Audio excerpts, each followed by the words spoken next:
You're listening to a podcast by the Center for Action and Contemplation. To learn more, visit cac.org. Hey friends, welcome back to the Everything Belongs podcast. Just a reminder, this is a podcast where we go through the works of Father Richard Rohr. This season we're looking at the book Eager to Love, The Alternative Way of Francis of Assisi. You absolutely do not have to read the book to get a lot out of these episodes, as we have such rich conversations with Richard and some guests that help us live the teachings forward. But I will say, whether you've read the book or not, this week is one of my all-time favorite chapters and one of my favorite discussions that we put together for this season, Entering the World of Another, Francis and the Sultan of Egypt. Before we jump into that, my good friend Paul Swanson, it is good to see you today. My friend, it's good to see you. How are you doing this morning as we dive into this wonderful conversation on this chapter that we kind of both get hooked into about how moving and the ripple effect of what it teaches us in our times today. Yeah, man, what a good series of conversations we have coming up. And then thinking back to our episode with Father Adam Bucco and Kyra Duolingo and the integration of the negative, I'm thrilled to be here with you, and I'm excited about what we're talking about. And I'm also a little bit sick. So a little bit under the weather this morning, hoping to be on the mend soon. And I know I'm not alone in that. How are you feeling, my friend? Well, you can't hear it in my voice like you can in yours, but I'm also in the recovery stages of being thrown to the curb by sickness and having it run through the old family. So I'm excited to be here with you and in a space where we get a chance to dig in a little bit to help set the scene for what listeners are going to enter. Because, yeah, I think Francis and the Sultan, the story just is so vivid and brings so much to the table about how we think about interreligious dialogue, interreligious action, welcoming one another into our traditions in a posture of humility. What's coming to mind for you? What sparked you in this episode?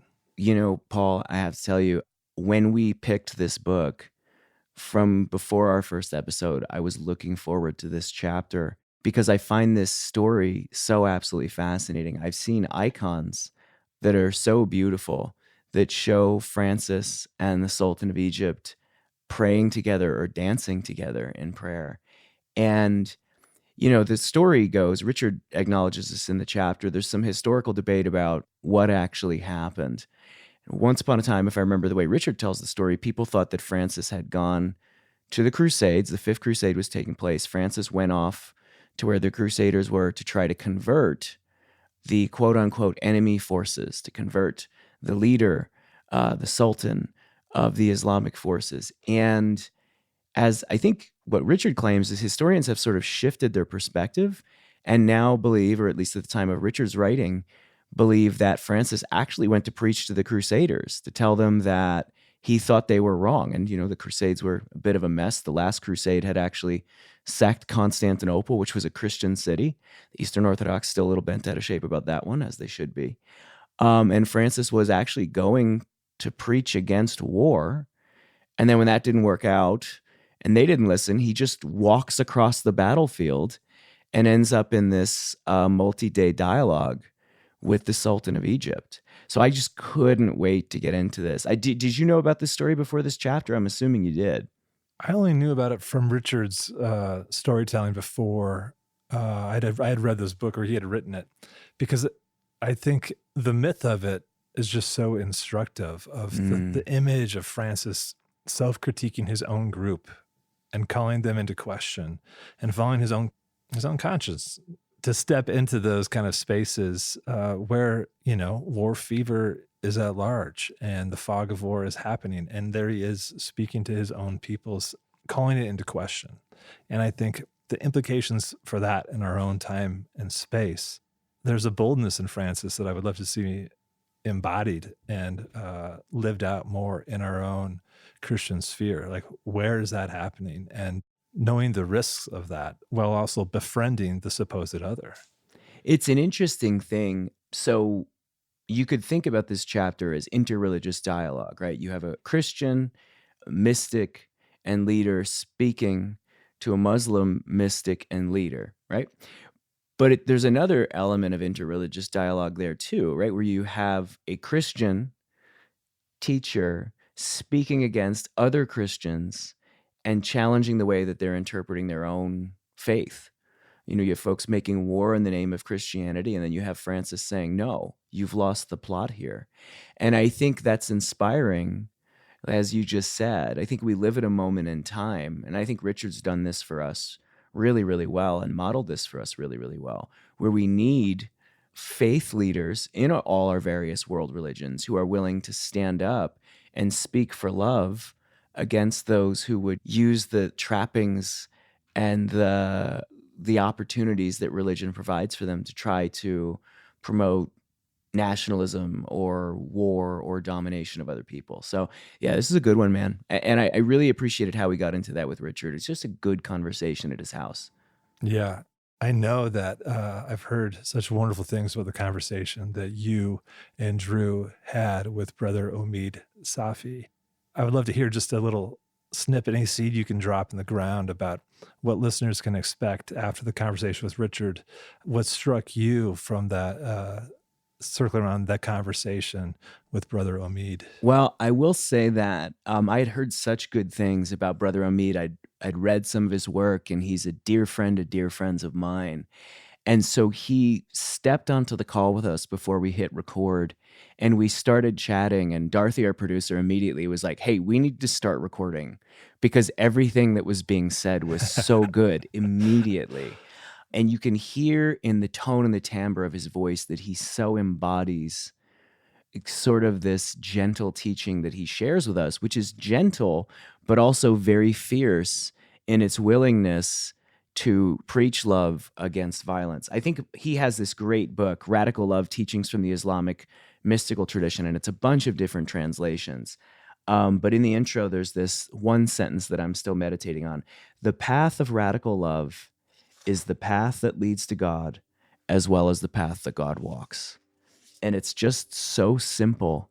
And he invites us onto that path for the entirety of the conversation. I don't even want to give anything away to our listeners because it's so good. But I felt like I was walking that path with him the whole time. And my heart was burning in my chest, just saying a deep yes to everything he said. Wow. With that, let's turn our conversation over to the one we had with Richard on this chapter and let the fruits of that conversation speak for themselves.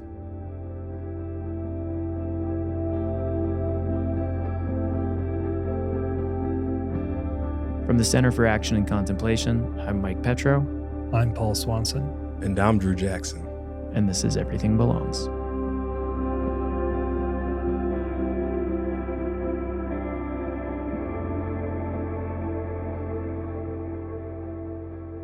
Richard, it's so great to be back with you here in your living room, hanging out with Opie and Paul, and getting a chance to talk about Chapter 10, Entering the World of Another, Francis and the Sultan of Egypt. I was just saying, I think of all the things that Francis did in his life, of all the amazing things that he did, his visit to the Sultan and his trek out into the battlefield of the Crusades to speak against war is probably the most impressive moment in his life for me. It makes such an impact.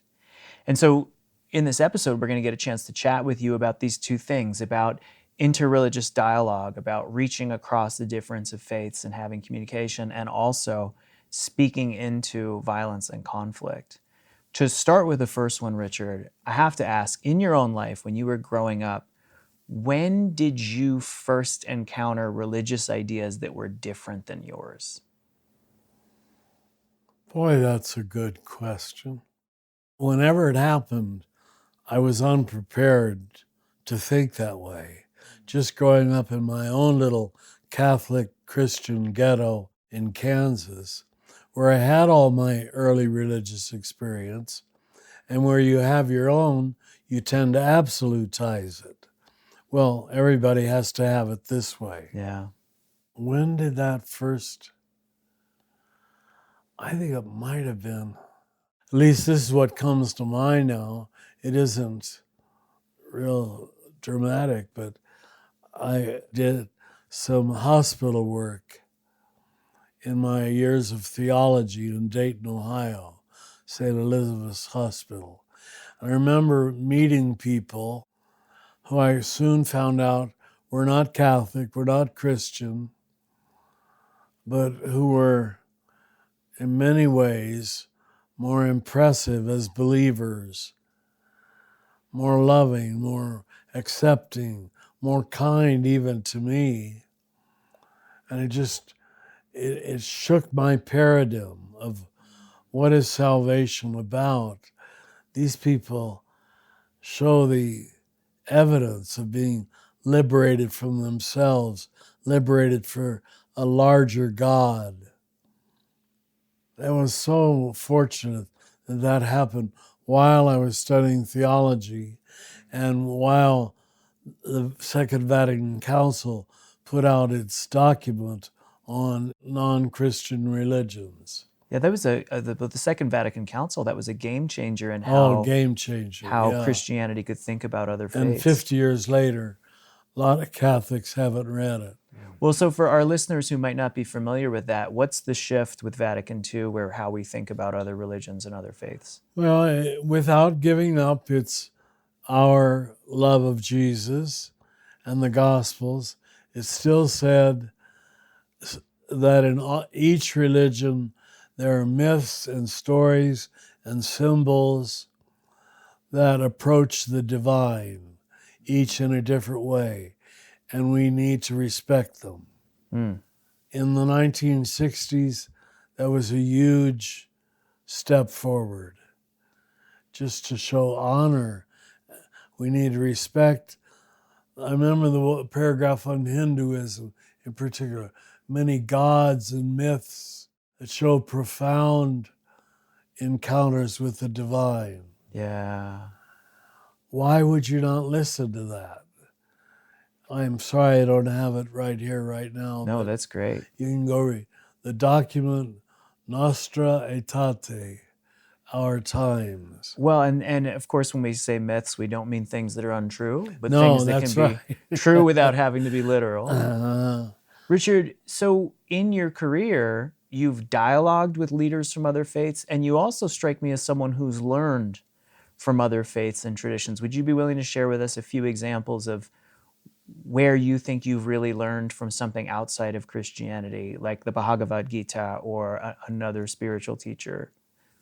You know, I have to say, Buddhism stands out.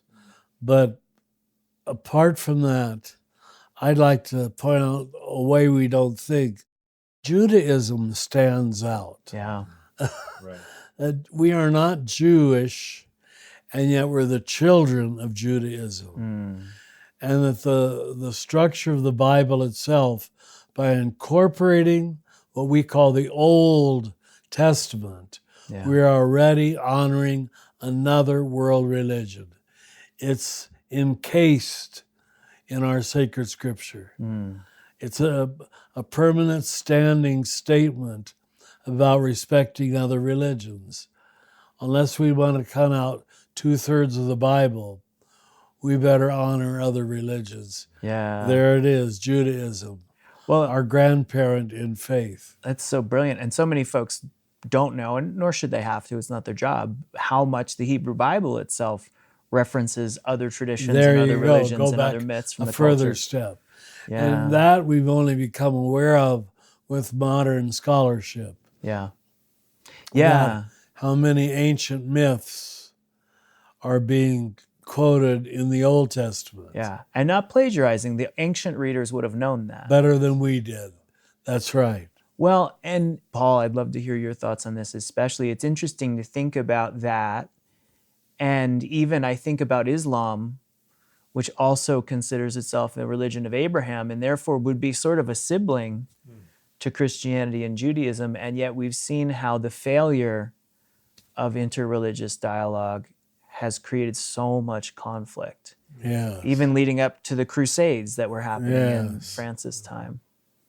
Yeah, it's wild to think about how porous the boundaries were and the ability to, because wasn't it in the wandering of Egypt that so many new ideas Oh my gosh. got brought into Judaism, Yes. even about the devil in Absolutely. particularly, but just the different myths that became 100%. enfolded. Yeah. And now our boundaries have gotten so much stricter in ways of We've gone backwards in some We've gone ways. backwards. Yeah. They call the high point of Spanish culture that, forgive me for not remembering the centuries, but in southern Spain, in Sevilla Yeah. and Granada, when Islam, Judaism, and Christianity lived in harmony. Yeah.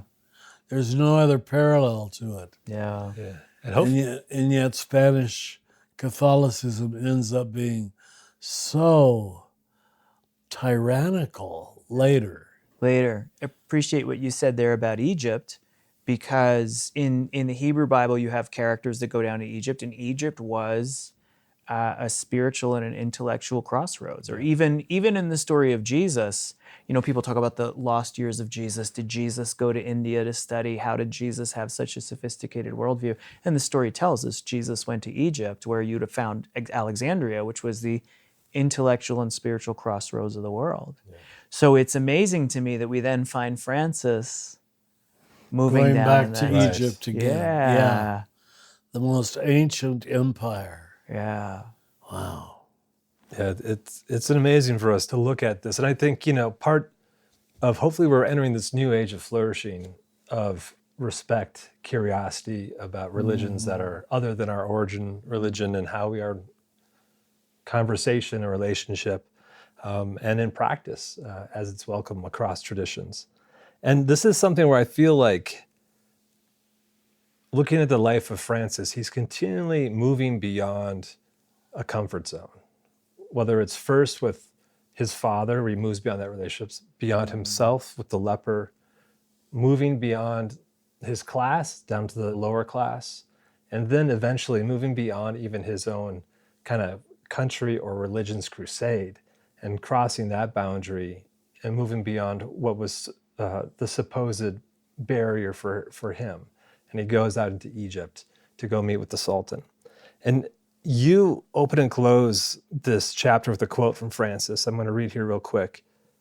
"If I tell them, they will consider me a fool. If I am silent, I cannot escape my conscience." And these are Francis's words, where he's discerning how does he speak to his fellow Christians who are about to engage on this crusade. And he knows that they're off to fight the Muslims with this idea, and he knows that this is not the way of Jesus. So Richard, I wonder if we could just break this down to give a sense of what the context was historically at this time. Could you say what was going on in this Fifth Crusade? Why were Christians on this quote unquote crusade to go fight the Muslims? Isn't it interesting? We still use the word crusade for an overly zealous, narrow-minded charging forth. And in this case, this is the fifth one, as you just said. Instigated by the Pope of Rome, which was totally enmeshed in Italian Catholic culture. They couldn't see the difference between Jesus and their culture. They kept calling crusades. The ostensible reason was the Muslims have the holy places, and we have to have the holy places. So that sounds good to a pious Italian or German or Frenchman. It worked, especially when we promised them remission of all their sins if they'd go and fight for the holy places. And I'm sure very earnest young men poured out of their countries, marching all the way across Turkey, around the Horn to Jerusalem. But then the great disillusionment was when many of those soldiers just pillaged Constantinople. A Christian city. And this was a Christian city. Yeah.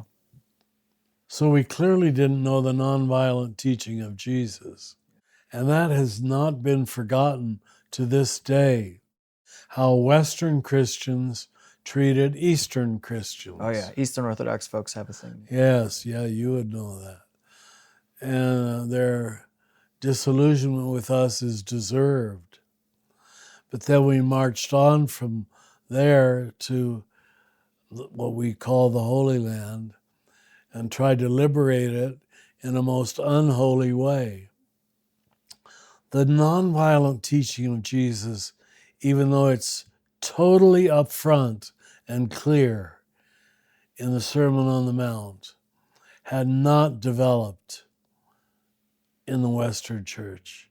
We had to wait for the Quakers and the Mennonites and the Amish, and we weren't there yet. That's what makes Francis a man born out of due time. How did he in the 13th century already have such a clear, nonviolent understanding of the gospel? Because he went there. I mean, when I was in high school seminary, we were glibly told he went there to preach the gospel to the Sultan. Now the more recent scholarship of people like Paul Moses and Kathleen Warren show it's very clear he went there to preach to the Christians that they would be better Christians if they didn't come over here killing people. Yeah. Amazing. But that remained hidden, unexposed till my lifetime. Yeah. That's why I think you're probably so moved by it too. Yeah. It's just, where did this come from? Why did no one tell us there were a few people Yeah. who understood the nonviolence of Jesus? Which is that line, if I tell them they'll consider me a fool if I'm silent, I cannot escape my own conscience. Yeah, there That's the line of somebody who knows that they are going against the current of what yes. their religion that they are supposedly a representative of, a leader of, embodying. He's doing it in a nonviolent way, preaching that way to his own people. But that is almost a greater risk because there's nothing heroic about preaching to your own people. To your own. No one's on your side. Well put. And how did he gain the trust of the Sultan? Yeah. But he did. There's still the horn in the basilica in Assisi that the Sultan gave him as a gift as he left. So how did he gain the Sultan's trust when he had no reason to trust a Christian? Yeah. It's all mind-blowing. Was it Gandhi who said, "I like your Christ, but I don't love your Christians"? Yes. And it's interesting to see the Sultan saw in him the authenticity of it. This is a transformed man. Yeah. So Francis, he's going off to preach against war to all these knights who've heroically ridden off in service of God and whatever the version of God and country would have been back then. And Francis himself was a knight when he was younger. Yeah. He'd done this. He'd donned the armor and rode off on horseback to But fight. also became disillusioned with Yes. it. Yeah. And so what I wonder about, Richard, you point out so well in this chapter how Francis holds the tension of having compassion for these knights because he'd been there, and yet being willing to preach against the injustice of the crusade. What does that show us today? There's a contemplative stance there that helps us look at how we, with good intentions, and even what we would deem personally good ethics, can find ourselves participating in unjust systems. And our good intentions don't let us off the hook for our participation in unjust systems. What wisdoms does that offer us for navigating that? And then even for having compassion for those around us who are trapped in those unjust systems? You know, in my last book, and I'm quite sure it will be my last, I make a point of the prophets dealing with evil collectively.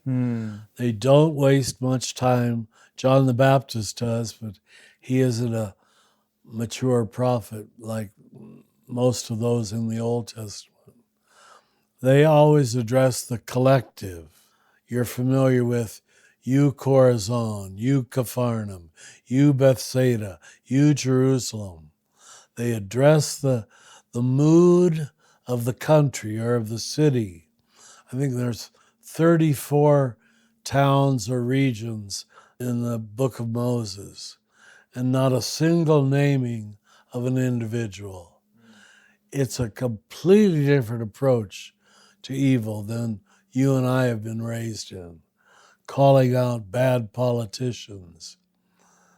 Even the bad politicians are the fruit of an entire culture that approves of deceit or of undue wealth or of gun culture. Or it's all agreed at an earlier level by a culture or a city not to be bad, but in fact good. That's where Francis really is in the line of the prophets. But because we didn't understand the prophets, we didn't understand Jesus, who is in the lineage of the prophets, nor did we understand Francis. Yeah. Because Francis is in the lineage of the prophets. He turns established Christianity on its head. Yeah. By the things he makes important and the things he pays no attention to. Well, it's such an interesting thing to challenge the notion, right? That guns could save us from guns, that war could save us from war, that conquest could save us from conquest. Well put. Good. You should give this talk. No, No, thank you. Good. Thank you. No, thank you. I appreciate you connecting that to your upcoming book on the tiers of things, because I think that journey from anger to sadness to love is what probably gives us the courage to hold that tension in criticizing the collective and still loving the people inside it. And speaking of the tiers of things, the earliest Celano biographies of Francis, I don't know how many times he's discovered crying. Right. Just weeping. Oh, I didn't know that. There's a cave with a painting of him just wiping his eyes. Yeah. It's so striking, that image of Francis in tears, and not only the prophetic words that he speaks, but also embodies in this kind of the sense of this. He's a prophet in presence as well. Very good. When he goes to visit the Sultan, as we talked about earlier, that had to be just shine through, even as the institution which he is flowing out of in Christianity is seeking to crusade against the Sultan. Is this a good definition of a saint, as a person who radically embodies the gospel, even if when it's up against the forces of the institution that it's coming from? Christianity. I think so. It creates in the individual a capacity for self-criticism. They have critiqued their own ego in such a radical way that they have a very healthy mistrust of systems whenever they're in power, whenever they control the show. That isn't the way most of us, Catholics at least, were thought to think of a saint. But I think it's pretty true. And it would be amazing to be able to see it move beyond the individual as well, where it's an entire community seeking sanctification instead of defaulting to let's rely on guns to stop guns, instead of let's rely on love embodied and presence to be a presencing force in the world. And to me, individuals can get lifted up, but without the communal nature of a collective moving forward in that way, it becomes a lot easier to just highlight the individual saint instead of the movement of a wider collective. Not only the collective, as you just said, but a space-time understanding of the kingdom of God as here and now, not later reward. Right. Yeah. Once we moved, thy kingdom come, thy will be done here as it is in heaven. What I probably have said already in this series, the obvious healings of Jesus being concerned with the present tense. Yeah. He's not saying, oh, you're going to go to heaven now because you believe in me. Many lines in John's gospel could give you that impression if you believe in me. But Jesus healed people not for a later heavenly reward, but for this life right now in Israel. And they died 5 years later like everybody else does, but he gave them an extension of life to show them what life really meant. It's so funny how we hear things like that where Jesus says, if you believe in me, and it's so common to assume that that means If you join our right, club. signing up for joining some club, signing up for some long list of theological beliefs, and not like, if you believe in me, the simplicity of, if you believe in me, like, follow these teachings, really do love your neighbor, really do lay your life down for the person in front of you. He couldn't have gained the Sultan's respect if the Sultan didn't feel very respected by Francis. And that's what I love about this is, I don't know if Francis was attempting to convert the Sultan or not. We don't have access to what their actual conversations were, but they didn't convert each other. And yet they had a beautiful very good. dialogue. They learned from each other. They prayed for each other, which is amazing. Yeah. And this idea that, we talk about the perennial tradition, right? You've talked about this, Richard, this idea that there's one set of ideas and one sort of journey in between all the world's religions. Or we talk about the perennial conversation, which is, as long as humanity has been around, we have been asking the questions and talking about the things that matter most. And those conversations give rise to the major world religions, but they continue between them. And when I see faith leaders like this, who don't try to preach to other religions, but are willing to listen to them, Yes. and sit at their feet and learn and have Yes. dialogue and have conversation, it feels like that's where the real spiritual genius takes place. That's what makes you a follower of Jesus. That you have a heart as big as Jesus. Ooh. Not that you join the Jesus Club. Yeah. Yeah. How do we get that straightened out? I don't know. If we step into that heart of Jesus, what advice and guidance would you give us for being people who can listen and who can authentically share our experience and even our beliefs, whether it's listening and learning from people in other faiths and other traditions or with belief systems that are different than ours, or even listening to those who are participating in systems that we think are unjust and having compassion for them and their experience while also speaking our truth towards the systems. How do we step into that place with the heart of Jesus of listening and sharing? There has to have been somewhere in your life journey a major defeat to your egocentricity, which humbles you forever. If I could have been this wrong, I'm not going to be wrong again, and arrogantly assert things I know nothing about. If that humiliation hasn't happened or doesn't happen, we just confuse group belonging with conversion of consciousness. You always come back to that. Unless the grain of wheat die, it remains just a grain of wheat. Wow. But if it dies, it bears much fruit. John 12:24. There is no way around the defeat, the humiliation of the ego, or what we call the false self. That's profound. We mentioned this in a previous episode where one of the fascinating similarities between Francis and the Buddha is that they had both had these early life experiences of seeing the limitations of their power and privilege, and also the sort of ego defeat and encountering the suffering of others. Yeah, it seems like also like a heart of hospitality. If you've gone through that, you're more hospitable to those who Good choice of you can word. hold in that same way. Look at Jesus in the table fellowship. Look at Francis and like seeking out the leper.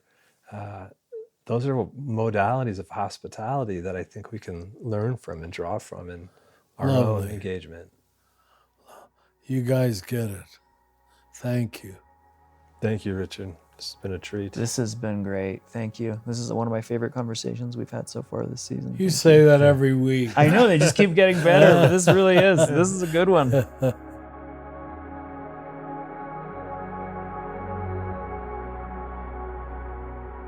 Everything Belongs will continue in a moment.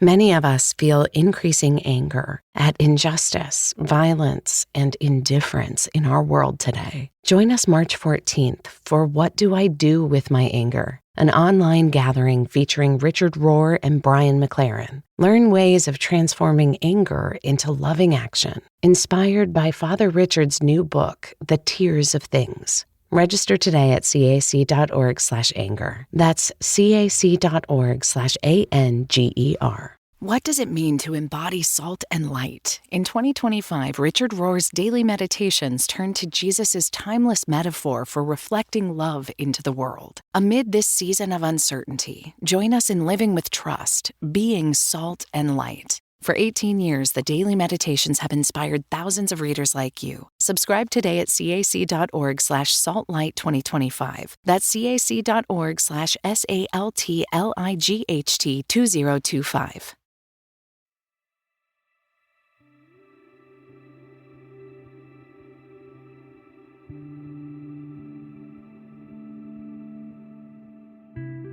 Omid Safi is a teacher in the Sufi tradition of radical love and founder of Illuminated Courses and Tours. He is currently a professor at Duke University, specializing in Islamic spirituality and contemporary thought, a leading Muslim public intellectual. Omid is committed to the intersection of spirituality and social justice. His most recent book, which Mike can't stop raving about, is Radical Love, Teachings from the Islamic Mystical Tradition. If you want to hear more, you can check out his podcast, Sufi Heart, and we put links to all of his tremendous offerings in our show notes.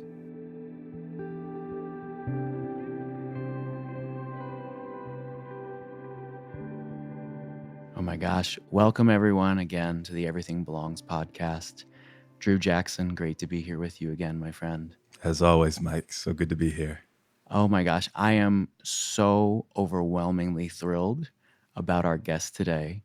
Brother Omid, would you mind repeating yourself for our listeners to tell us again? We asked you, do you prefer to be called Omid, Professor Safi?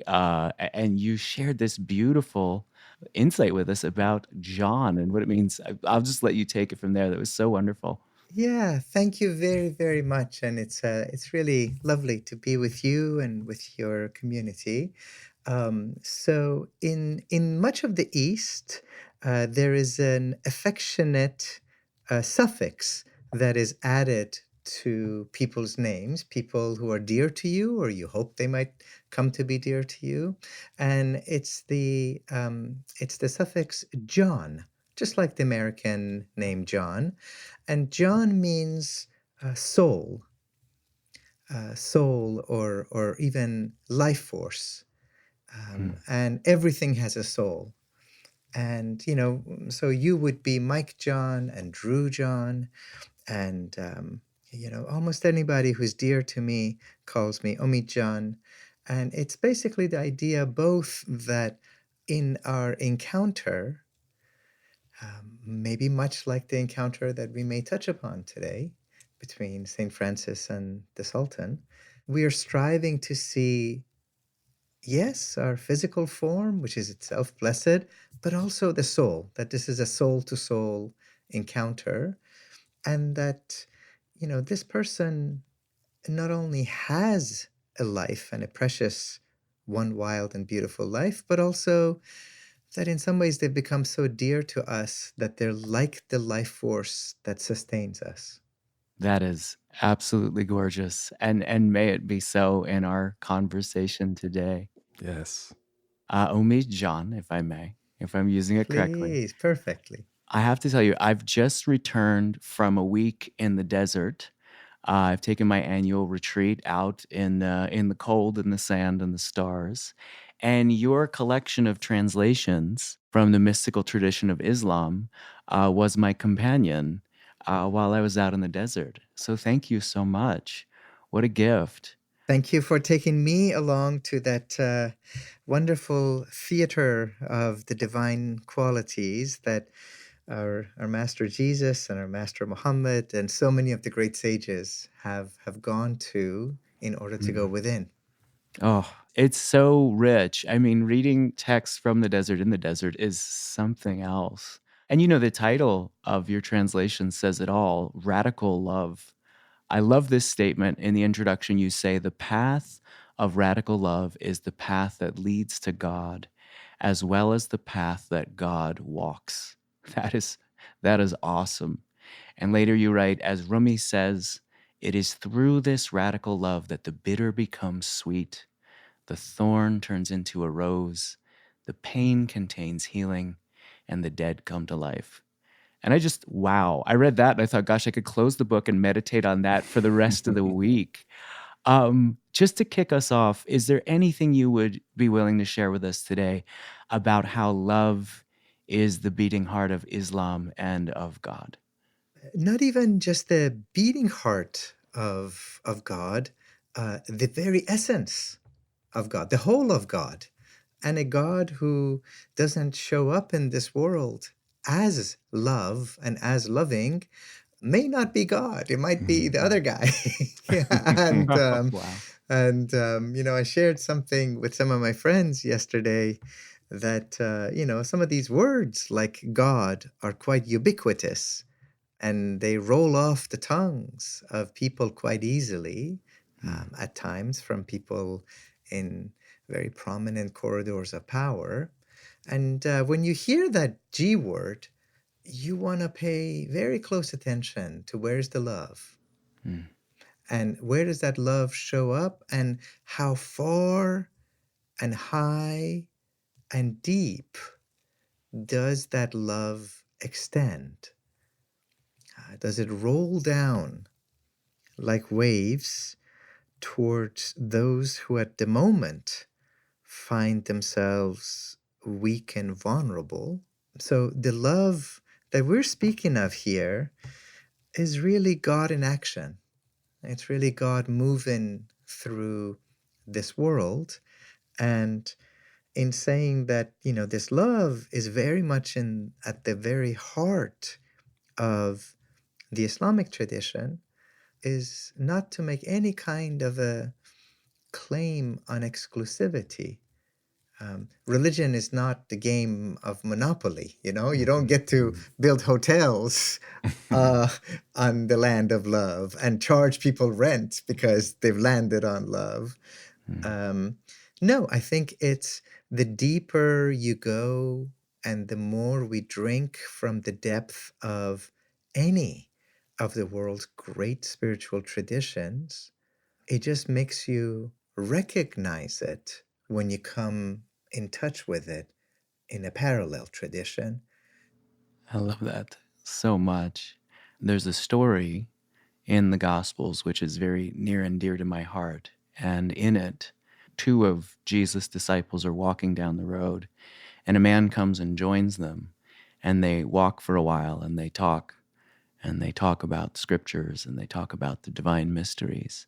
And then later they share a meal, and suddenly there's a miraculous revelation, and these two disciples realize that it's actually Jesus who's been among them the whole time. And then he sort of disappears. And they reflect on the moment and they say, didn't our hearts burn within us when we heard him talking? And I have to tell you, decades ago, the first time I read an English translation of the verses of the poet Rumi, that was my exact thought immediately was, this is coming from a tradition outside of my own, but I can feel my heart burning within me. Absolutely. Mm. and in the Absolutely. recognition of some type of familiarity. Yeah. Yeah. And what if God and those who embody God so beautifully, what if they're veiled from us through their overfamiliarity? What if God is not hidden at all, but is hiding in plain sight? And what would it be to walk around and to make sure that in every tree, in every blade of grass, in every gentle breeze that brushes against your cheek, and perhaps most of all, in every human, you come to see that breath of the divine, that soul of the divine? What if we come to see the human heart as the highest shrine of God? How would it change the way we live together? How would it change the way we treat one another? How would it change the way that we walk on the earth?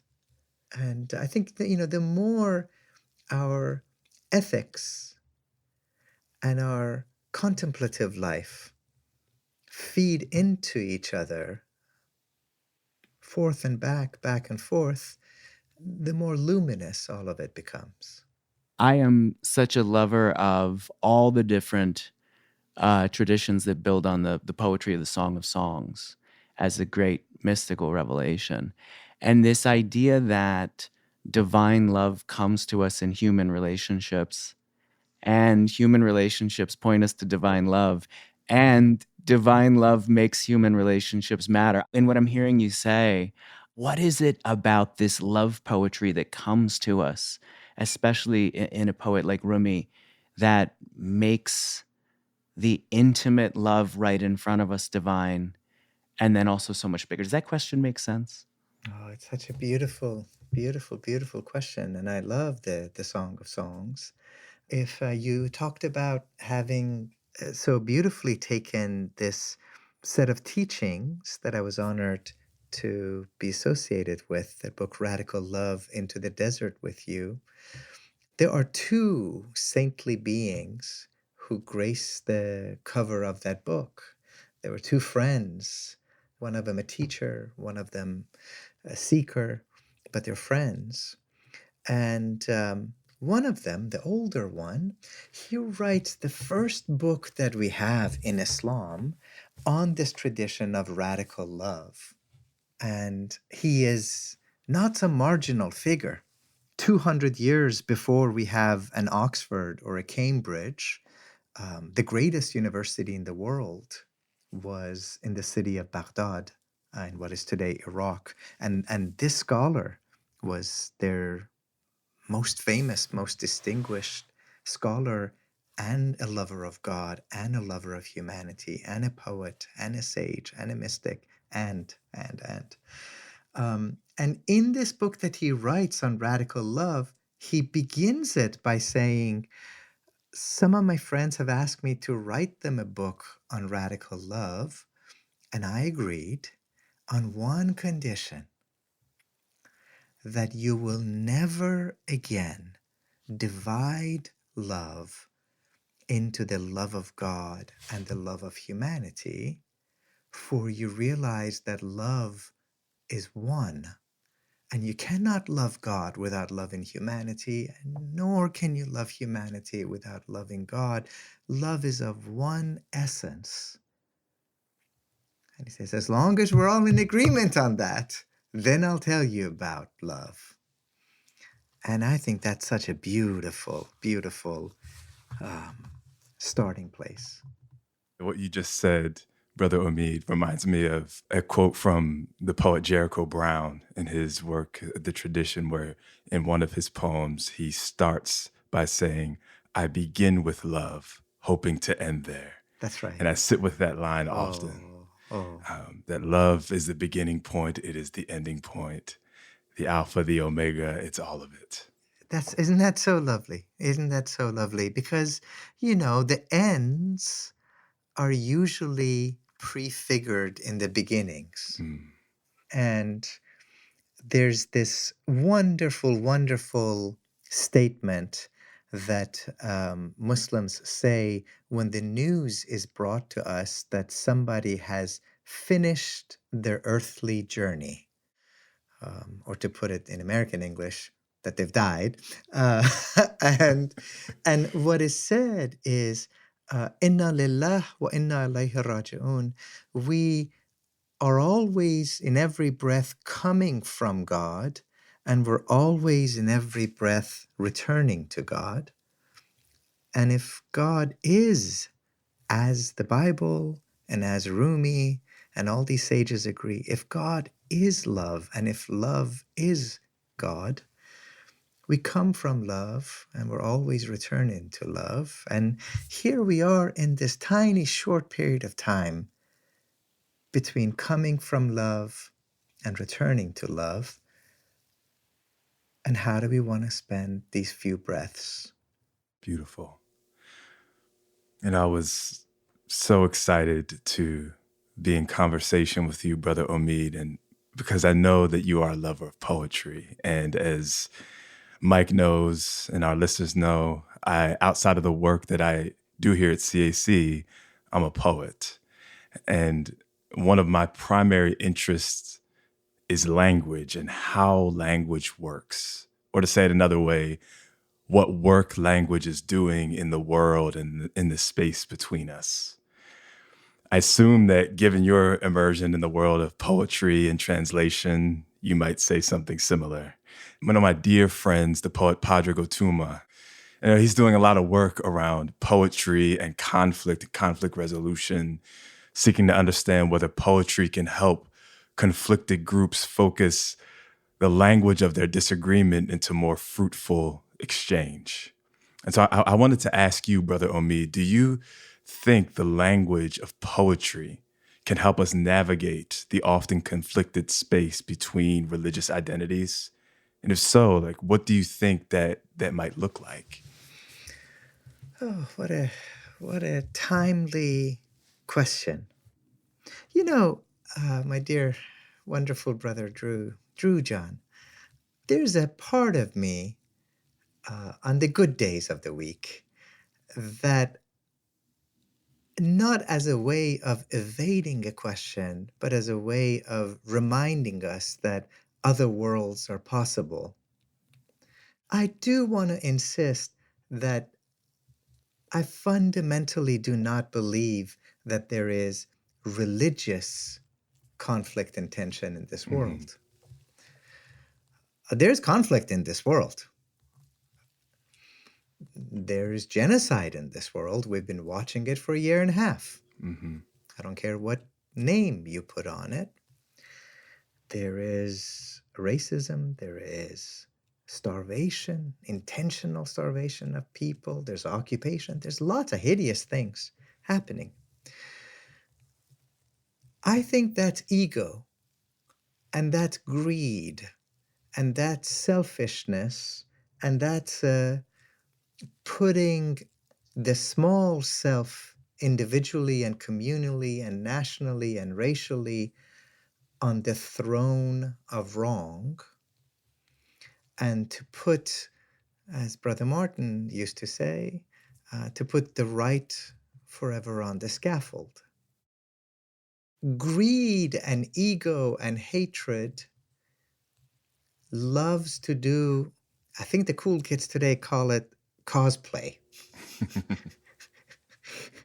And its favorite costume are the things that are of light, including religion. I want us to really sit with that question of, is there actually religious conflict in this world? When, what is it that we find our religious traditions teaching us? At the heart of the Jewish faith, that beautiful, noble tradition. Be kind to the stranger, for you yourselves were once strangers in Egypt. Be kind to the poor, the orphan, the needy, the widow. Our beloved Christ, that which you do to the least of these, you do unto me. And our beloved Prophet Muhammad, that the cry of the orphan rises all the way up to the throne of God and shakes it to its mighty foundation.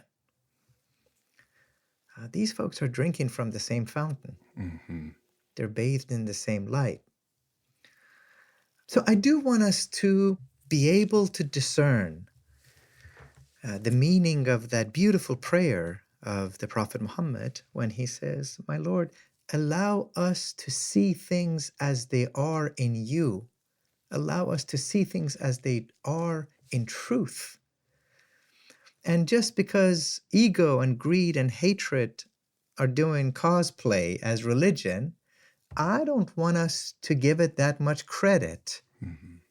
I want us to insist that no, there is real religion, there's real faith, and it's humble, and it carries the scent of love and concern, not just for our own kind, but for all of us. Because it's a little bit like we're all in this tiny little boat in this stormy sea. And some of us are foolish enough to think that if we poke holes on the other side of the boat, it's lifting our side higher. No, we're all going to drown. I do think language matters. I do think stories and music and novels and poems, they have a power to do things that mere discursive knowledge doesn't. You know, if you listen to amazing music, even if you don't speak the language, it does something to you. It moves you at the heart level. Great poems can do that. Great literature does that. Wow. I think about that. And I think about this beautiful story that Richard talks about in this chapter. Francis goes to talk to the Sultan. In thinking about what we learn from those in other traditions and other paths, and how they give us something back about our own. I'm curious. I'll say one more thing. I'm sorry, I'm just kind of all over the place on this one. But one of my great teachers says that curiosity is one of the best expressions of mystical love. How do you think curiosity and love can drive us to this place of just mixing and mingling in the alchemy of conversing across traditions and deepening where we stand and being led to new places? Oh, what a beautiful, beautiful question. And if I was going to actually practice the fruits of my own tradition, I would sit with that question and I would sit with it in silence. Drujan was just talking about poetry and language, and I don't know of a more beautiful mystical poet in the world than Rumi. And Rumi ends about a third of his poems with his handle, essentially, his poetic name, which is, "I've said everything that can be said with words. Now it's time for me to hush. And you got to go and write your own poems in the silence," which is not the absence of words, it's an invitation. So just because I might say something about curiosity, that's only a reflection of our finite, limited time that we have here. But I know that there's eternities awaiting after we've stopped our conversation. Curiosity is both about awe, which is, as Rabbi Heschel says, it's the one indispensable, necessary approach to God. All that the soul ever needs are God, a breath, and a moment, and all three are possible. And that sense, he calls it radical amazement, is necessary. Curiosity is about that. It's about that sense of awe and radical amazement. We have an amazing God who's created an amazing creation and these amazing wisdom traditions. And curiosity is also about that most earth-like of qualities, which is humility. It's about not just breathing out, but also breathing in, also receptivity. But when I think about this encounter, between St. Francis and Sultan Malik al-Kamil. By the way, that name means, at least among other possibilities, the perfected king. Wow. What a beautiful thing to think about, having rulers who have worked on their own ego to have achieved something of what it means to be a real human being. And how I love the fact that that sultan, who spends, we're told, about 2 weeks or so with St. Francis, he is the nephew of Saladin, Salahuddin in the east. And it's Saladin, of course, who liberates Jerusalem. And doesn't just liberate his own people, he liberates everybody. That's a good model of a perfected human being. How encouraging to think of this not only as a dialogue of a Muslim and a Christian, but also of a mystic and a ruler. What if those whose job and whose vocation and whose calling is the life of the Spirit had something to teach those whose job it is to govern? But, these kinds of archetypal stories, and Mike, John, and I were chatting a little bit before we came on air, and Mike was asking, do you think this really happened? Sometimes we have such a narrow sense of what is real, and we think that if historically we can prove or disprove, did Jesus really go under the ground for 3 days? And did Muhammad really rise to heaven and see the face of God? I choose to believe that. Some of us might choose to believe many of these stories. And yet there is a truth about them that far precedes and supersedes their historicity, if you would. These are archetypal stories. These are, to use that beautiful word which is so misunderstood, especially in the West, these are sacred myths. And folks in the West, ever since the time of Plato, have made this painful division between myth and history.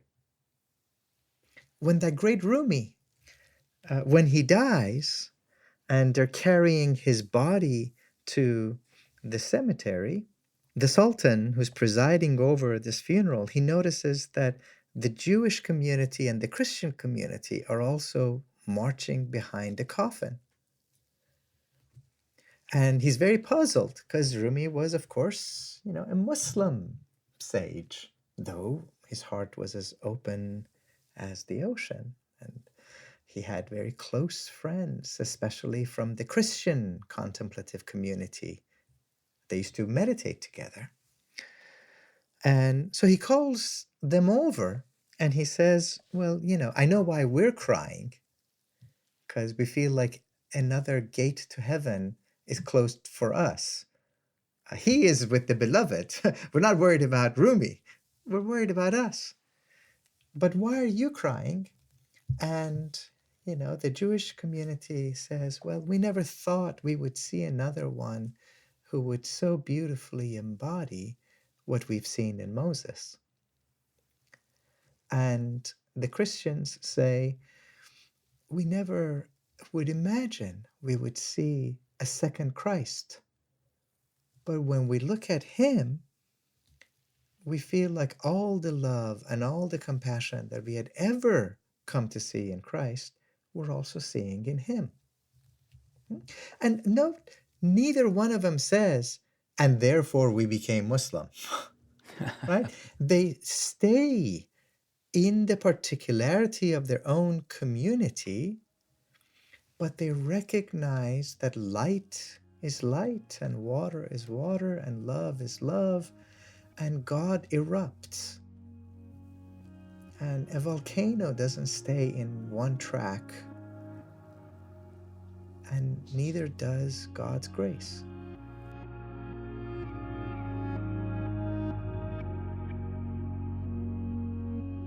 One version of this story and the way that it takes place in the theater of the human imagination is that Francis went initially not to convert the Sultan, but to convert the Crusaders. He went to critique those who were making war in the name of his religion and to bring them back to love. And when he was unsuccessful with the Crusaders, he found a brother in the Sultan who welcomed him, across enemy lines. And I, for one, as someone sort of rooted in the Christian tradition and fed by so many others, I need this story of a Christian who goes and speaks to other Christians and counsels them against war and violence and brings them back to love. I wonder, Brother Omid, if you could share any wisdom with us from the Quran or any of these amazing teachings that you've been immersed in how the practitioners of the religion of love can speak against what you were describing earlier, how ego wears the cosplay of religion to enact violence. Drew John, when I think about your graciousness, Mike John, when I think about your question, my own life has been enriched by sages, both famous ones and also everyday, ordinary, humble folks. I was very blessed in my life to have been loved on by the late Uncle Vincent Harding, close friend of Dr. King. He wrote the Riverside Church speech of Dr. King, which is Martin's most radical speech and probably what got him killed. I was very blessed to be able to sit at the feet of Uncle Vincent. And for me, I have the same love for Uncle Vincent as I do for Rumi. My soul doesn't distinguish between the wisdom that is there, I don't say was there, is there in Uncle Vincent. So, I'm not a St. Francis, but I know a little tiny bit about that dynamic of going and sitting at the feet of someone and just by the grace of God being blessed with a friendship and a companionship of that.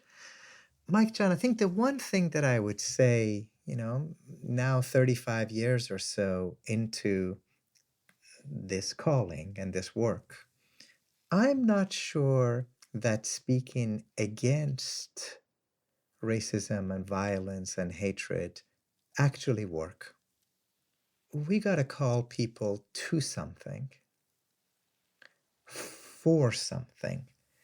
And ordinary folks, so we don't have the luxury of thinking that we can either be pure contemplatives, disengaged from the world, sitting in our beautiful caves and deserts and meditating for eternity, or that we have to go out there, disassociating from the life of the spirit and bring about radical social transformation.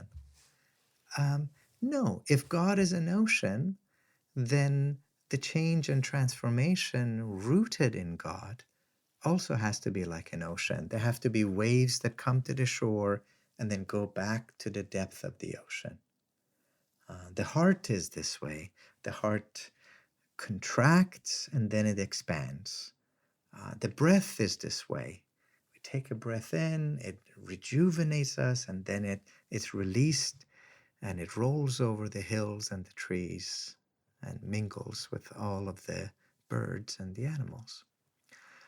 I think that's really our calling, is to figure out how do we balance together the twin mandates of love and justice, of contemplation and action, to bring about a world in which all of us can thrive.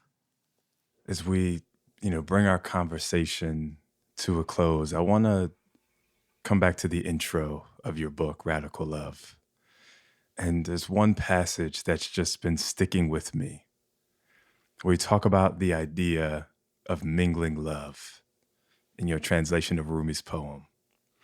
In this poem, you say that Rumi talks about, and I'm quoting you here, this overflowing, spilling over love as one that mingles between God and humanity, humanity and humanity, this world and that world, here and there, now and forever. And if you don't mind, I just want to read this short poem for our listeners, Oh, so please they can do. hear these words. Yeah. Look, love mingles with lovers. See, spirit mingling with body. How long will you see life as this and that, good and bad? Look at how this and that are mingled. This poem and the idea of mingling love reminds me a lot of how Father Richard talks about non-dual consciousness and this way of seeing the world and being in the world, not through the lens of binary such as in or out, right or wrong, friend or enemy, but through a fundamental and radical oneness. And the idea of mingling love, especially as I think about it in the context of this story of St. Francis and the Sultan, brings to mind that quote from Dr. Martin Luther King, who we've been talking about throughout this conversation, where he says, love is the only force in the universe powerful enough to transform an enemy into a friend. Really, I just wanted to invite you as we bring this conversation to a close to talk a little bit about this idea of mingling love, your understanding of it in Rumi's work and the teaching of Islam, and really how you might invite our listeners to open themselves to this mingling love in the world. Mm, mm. Thank you for that invitation. And as long as we can have this just be yet another step in that conversation and not some final word. Hollywood loves climax scenes, and in rom-coms, there's always that scene where the two people are running towards each other, always in the rain or snow. I don't know why that is, but and the spiritual path is a little different. It's sometimes there are these Zen-like eruptions of the sacred for sure, but some of it is like slow cooked meals. And slow food is always better than fast food. And you put something on the stove and, 4 hours, 6 hours, 10 hours later, there's no point at which you can look at and to say, oh, now it's just something fundamentally different, right? But all of a sudden, the spices and the lentils and whatever, if you have any other protein source in there, they've come together in a way that it's hard to distinguish them anymore. The flavors have bled all over each other. I'd love to think of that model of cooking, slow simmering cooking, as a model of the spiritual life, of transformation. And the beauty of this language of mingling, how long are you going to speak of this world and that world, of human and divine, male and female, is that God is one. That's the one thing we all got to agree on. God is one. We can't have 17 ultimate divinities up there, right? God is one. And to the extent that the goal is not for us to go to heaven, but it's to actually summon the kingdom of God here on earth, we got to have this world be somehow a reflection of that oneness, of that unity, of that mingling.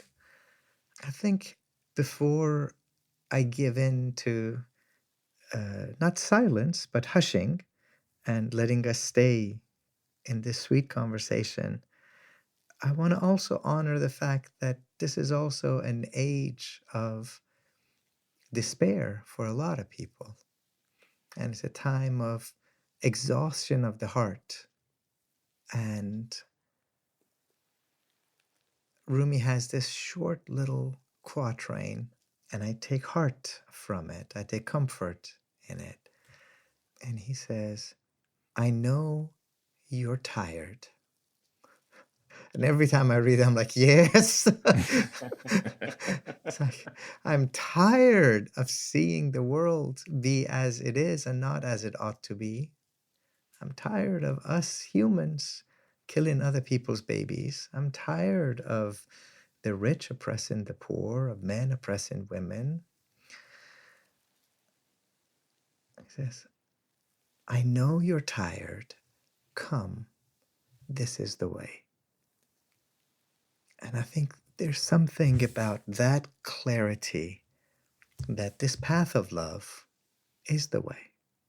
In whatever ocean we happen to be swimming in, whatever faith tradition illuminates our life, come, this is the way. Oh, so rich. Thank you. Thank you, Brother Omid John. Thank you, my Johns.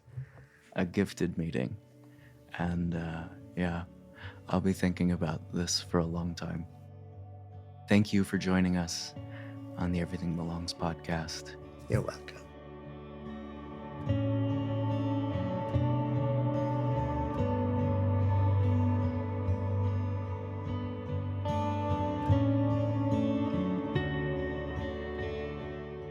Wow, Mike, I gotta say, that was a powerful conversation. It was a gift to bear witness to it. And then at the end, there's this pause, this moment of reverential silence. What was that like to journey through that conversation with Brother Omid and Drew? I haven't heard the final edit yet, so I don't know how much of that. There was a long pause. You know, I'm sure we'll shorten that up for the sake of our listeners. But Brother Omid, one, the palpable kindness with which he immediately showed up and invited us into conversation. And we're the hosts of the podcast. This is what we do. He just exuded, for my taste, you know, the love that he talked about. And yeah, at the end, it was really, really funny. So that last bit, you know, his closing words, we were literally, Drew, myself, and Dorothy, our producer, we were all just kind of like speechless, didn't know what to say. And we just hung out there in the silence. And then it was funny. He like sort of had to wrap it up and like, you know, gave us a deep bow and was like, okay, I'm going to go. And then like exited the call, and we were all just still sort of hanging out in the afterglow. It was really, really beautiful. I love hearing that, because there's a way in which I believe silence can be a very generous partner in conversation, where it holds what's been shared in a way that almost like wraps it up as a gift so that you can take it with you as you depart and carry it into the rest of your day. And that was certainly, I think, the experience as a listener of this conversation.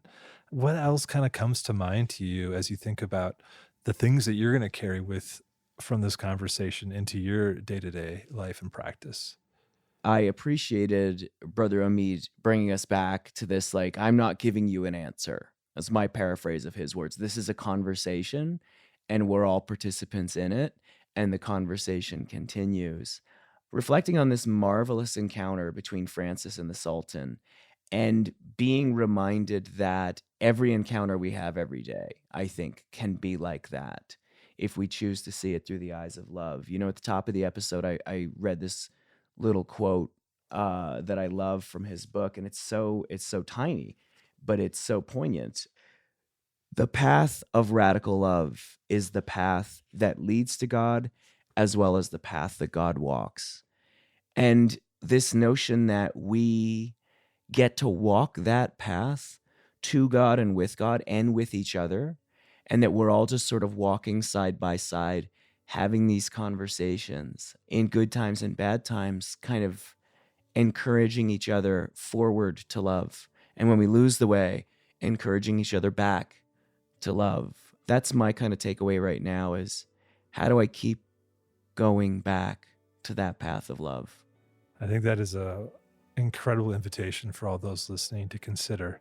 Is there anything that else you would want to say, prompting folks in that direction as how they might start that conversation, how they might start that path, or how might they recognize it if they're already on it? I have to go back to the last thing Brother Omid said when he quoted Rumi.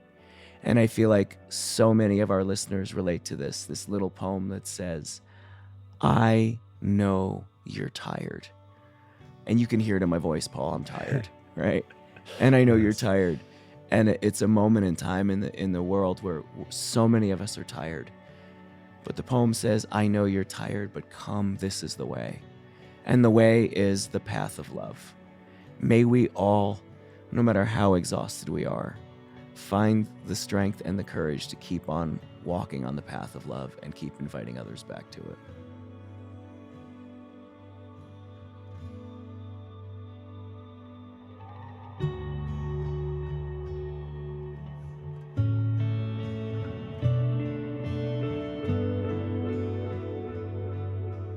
Thanks for listening to this podcast by the Center for Action and Contemplation, an educational nonprofit that introduces seekers to the contemplative Christian path of transformation. To learn more about our work, visit us at cac.org. Everything Belongs is made possible thanks to the generosity of our supporters and the shared work of Mike Petrow, Paul Swanson, Drew Jackson, Jenna Kuiper, Izzy Spitz, Megan Hare, Sarah Palmer, Dorothy Abrams, Brandon Strange, Vanessa Yee, and me, Corey Wayne. The music you hear is composed and provided by our friends Hammock. And we'd also like to thank Sound On Studios for all of their work in post-production. From the high desert of New Mexico, we wish you peace and every good.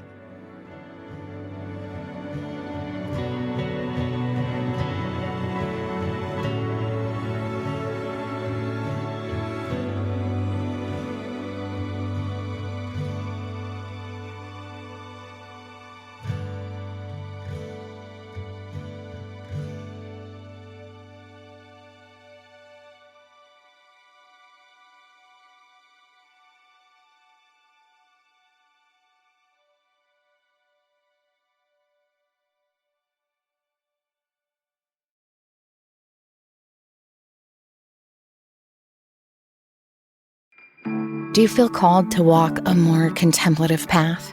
The Center for Action and Contemplation is an educational nonprofit supporting the journey of inner transformation. Our programs and resources will help grow your consciousness, deepen your prayer practice, and strengthen your compassionate engagement with the world. Learn more about our resources, such as publications, podcasts, email series, and events at www.cac.org.